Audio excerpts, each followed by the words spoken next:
За намдаараа оршуулгдсан хүмүүсийн аимшигтай түүхийг ярьж өгье заа юу. За Countess Emma.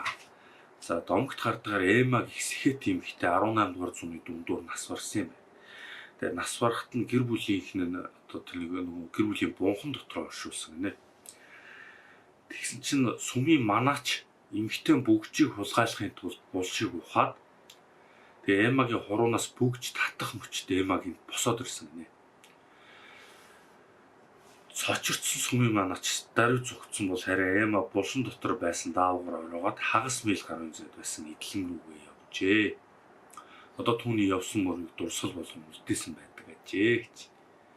За Angelo Hayes гэж уншсан болоо.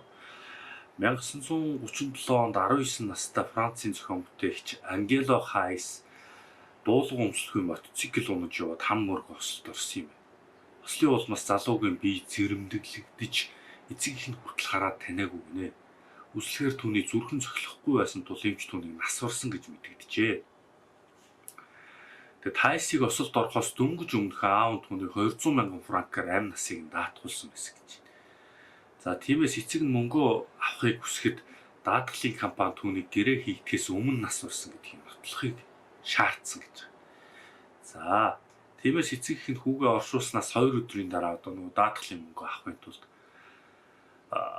булшиг нь ухаж гаргасан гинэ. Гэтэл хүүгийн биеийн дулаан байсан амьд байгааг баталсан. Хүү ослоос болж ухаангүй болж комд орсон байсан нь тэр байв. Хүн комд орох үед хүчил төрөгч жирийн үес баг шаарддаг тул агаар дутагдaltaгүй амьд гарч чаджээ гэж. За Гая гинэ. 2009 онд Өмнөд Солонгосын археологчид 1500 жилийн настай арга ёсны талаарх мэдээлэлээр тулгуурлан 16 настай үзэсгэлэнтэй охины бүрэн хэмжээний загварыг бүтээсэн гинэ. Тэрээр өргөн нүүртэй, нарийн хуруутай, урт хүзүүтэй гэх туйлын гоо үзэсгэлэнтэй байсан. За гоо үзэсгэлэнтэй ийм байсан учраас археологч түүнийг алдартай язгууртан байсан байхаа гэж таамагт хүрсэн байна. Гэсэн ч шинжилгээгээр түүний өвдөгний ясыг судлахад байнга сүгддэг байсан тогтоогдсон байна.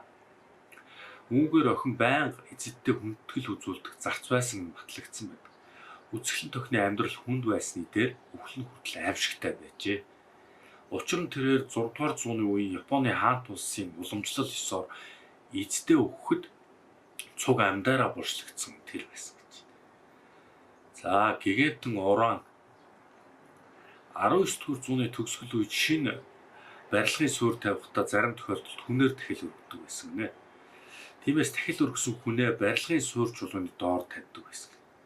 Үүний дагуу Шотландын Йона арал дээр Йона Абей барилгыг барихдаа сүмийн гигантын орооноор дахил өргөхөөр болсон гэж. Ингээд түүнийг амьдаар нь булшилсан ч сүмийн нөхөд нь түүнийг ухаж гарган аварсан байна. Гэсэн ч энэ хэрэг удалгүй илэрч түүнийг дахин булшилжээ. Joseph Guzy